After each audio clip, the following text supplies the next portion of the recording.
গোপালপুর গ্রামে শ্যাকরার দোকান বলতে একটাই, পবন শ্যাকরার দোকান। কিন্তু এই পবন ছিল ভারী চালাক আর অসৎ, আর তার বউ মায়া হলো বেজায় লোভী। ওহে পবন, ব্যস্ত আছো নাকি? আরে গোপাল বাবু, আসুন আসুন, বলুন কি সেবা করতে পারি আপনাদের? এবারে না আমি একটা সুন্দর একজোড়া মান্তাসা বানাবো ভেবেছি, একটু বেশি সোনা দিয়ে। সে তো বটেই, সে তো বটেই।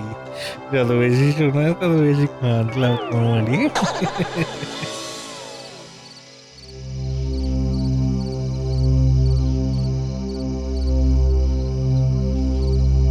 এই নাও জল। আগো হ্যাঁ বলো। ঘোষগিনি তোমার কাছে আবার গয়না বানাতে দিয়েছে না? হ্যাঁ মান্তাসা। ও মা, মান্তাসা। আমারও কিন্তু ওই রকম একজোড়া মান্তাসা চাই, ব্যাস। আমার কতদিনের শখ। এক জোড়া মান্তাসা বানাতে কত সোনা লাগে জানো? তুমি তো ঘোষগিন্নির গয়না থেকে সোনা চুরি করে আমাকে গয়না বানিয়ে দেবে। আমার জন্য তো আর আলাদা করে খরচ করতে বলছি না। এটা অবশ্য মন্দ বলনি, বুঝলে। এবারে ভাবছি ওনার গয়নায় অর্ধেকটাই খাদ মিশিয়ে দিই, কেমন? এই তো তোমার বুদ্ধি খুলছে।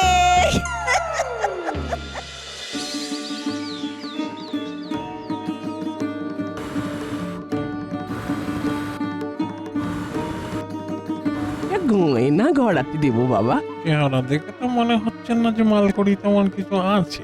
এর গয়না বানিয়ে কিছু তেমন লাভ হবে বলে মনে হচ্ছে না। দেখ, ঠাকমা, বলছিলাম কি যে আমি কিন্তু ধারে মাল দিই না। হ্যাঁ হ্যাঁ বাবা, এই শেষ বয়সে আর মানুষের কাছে ঋণ করে রাখবো না বাবা। তবে টাকা দেবেন কিভাবে? আমার না খানিকটা জমি আর একটা ছোট্ট কুঁড়ে আছে, সেসব বেচেই ওই নাতনিটার বিয়ে দেবো। তা ঠিক আছে, তো কি কি গয়না বানাতে হবে বলেন, একটা লিস্টি বানাই।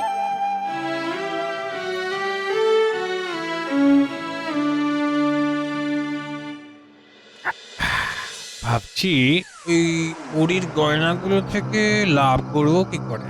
ওমা, সবার থেকে যেমন করো তেমনি করবে। ধুর, পরীর টাকায় যে অল্প সোনার গয়না হবে তাতে বেশি খাদ মেশালে ভেঙেই যাবে, আর গায়ে ওঠাতে হবে।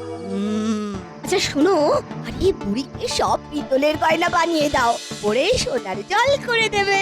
আরে বাহ, তাহলে তো প্রায় সবটাই আমার লাভ হবে গো। এর বদলে কিন্তু আমাকে একটা সোনার কানের দুল বানিয়ে দিতে হবে। কি রে বলিস না বউ, সে তো লেবই। বউয়ের বুদ্ধিতে পবন ওই গরিব বৃদ্ধাকে নকল গয়না বানিয়ে দেয়। তারপর তাই দিয়ে তার নাতনি সীমার বিয়েও হয়ে যায়। কিন্তু গোল বাঁধলো এর পরে।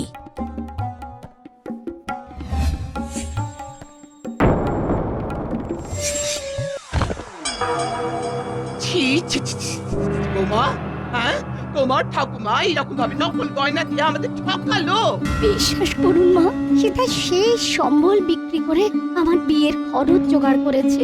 হ্যাঁ, খরচের নমুনা তো দেখতে পাচ্ছি বৌমা। এই বাড়িতে তোমার জায়গা হবে না। যাও যাও, এক্ষুনি বেরিয়ে যাও।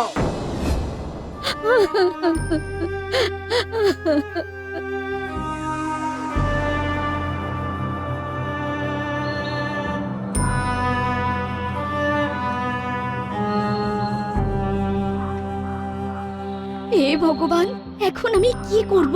কোথায় যাব? আমার তো তিন কুলে আর কেউ নেই, সব আমার কপাল। দুর্ভাগ্য নিয়েই জন্মেছি আমি। এর থেকে তুমি আমাকে তুলে নাও ঠাকুর। হে তুমি বাছা, কি হয়েছে? কে আপনি? আমি তোমার ভাগ্য দেবী। তোমার দুর্ভাগ্যের জন্য তুমি দায়ী নও বাছা, দায়ী ওই লোভী শ্যাকরা, আর তার উচিত শাস্তি সে পাবে।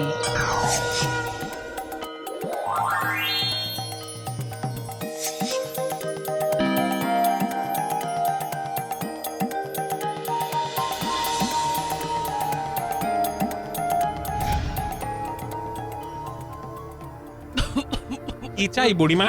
চাই তো সোনার গয়নাই আমার এই মেয়ের জন্যে। এই মেয়ের জন্য ওর দাদুর রেখে যাওয়া এক থলি মোহর আছে। সেই মোহরের বদলে তোমাকে সোনার গয়না দিতে হবে।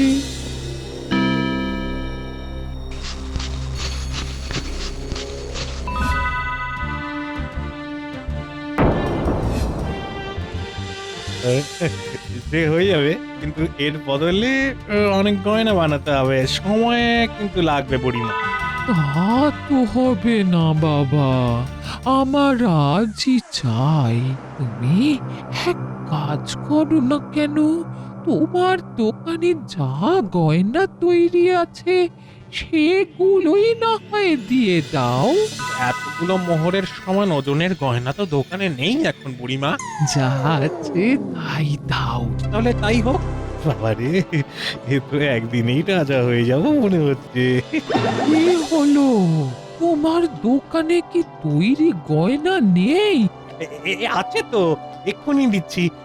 দোকানের সব গয়নাই তুমি নিয়ে চলে যাও, আমাকে শুধু থলিটা দিয়ে গেলেই হবে।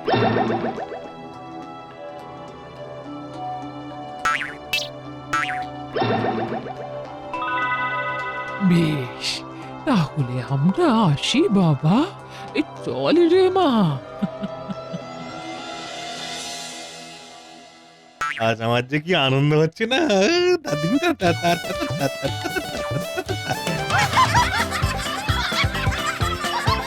সোনার মোহর। ও গিন্নি, গিন্নি কোথায় গেলে গো? দেখো কি এনেছি। আই আই কি হলো কি? এক বুড়ি কটা মাত্র গয়নার বদলে এক থলি সোনার মোহর দিয়ে গেছে গো, তাও আবার রাজার আমলের। হ্যাঁ বলো কি গো? ওই দেখি দেখি দেখি দেখি, দাও দাও দাও দাও না দাও। কি গো? এই কোথায় তোমার সোনার মোহর? এই দেখো দেখো কতগুলো লোহার চাকতি। হায় হায় হায় হায় গো, এখনো বেশি দিন যেতে পারেনি নিশ্চয়ই। দেখাচ্ছি দেখাচ্ছি মজা। আবরে কোথায় গেলি তো? এটা বুড়ি খুব চালাক না, খুব চালাক।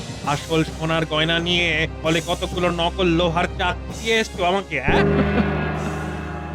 আসল টাকা নিয়ে তুমি যদি নকল পিতলের গয়না দিতে পারো, তাহলে আমিও বা কেন নকল মোহর দিতে পারবো না? বাজে কথা রাখো, আমার গয়না ফেরত দাও। আমি বুড়ি মা নই, আমি ভাগ্য দেবী। শুধুমাত্র তোমার লোভের কারণে আজ এই অনাথ মেয়েটা পথে বসেছে। সারা জীবনে এত পাপ করার পরেও আজ আমি তোমার দেখা পেয়েছি গো মা। অন্য হয়ে গেছি গো মা। আমি প্রতিজ্ঞা করছি জীবনে জীবনে আর আমি কখনো কাউকে ঠকাবো না।